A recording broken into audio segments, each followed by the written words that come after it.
கடையில் போய் பால் வாங்கிட்டு வான்னு சொன்னேன். எங்கே பாருங்கள், பால் வாங்கிட்டு வந்து அந்த பால் பாக்கெட்டு தண்ணியில் போட்டு வை. வீட்டில் வந்து ஃப்ரிட்ஜு கிடையாது.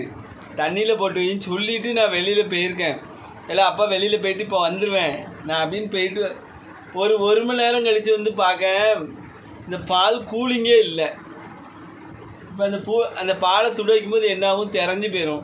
காப்பி குடிக்காமல் படி, எனக்கு என்ன கருங்காப்பி போட்டு தருவேன் திறஞ்சிட்டுனா எப்படி?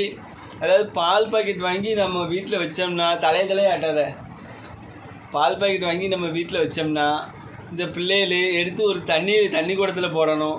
பிள்ளைய தான் பெற்று வச்சுருக்கு, ஒரு வேலை செய்ய மாட்டேங்குது வீட்டில் இருந்துட்டு. இப்படி கையை கட்டிட்டு உட்காந்தா என்ன அர்த்தம்? வேலைலாம் செய்யுங்கடா.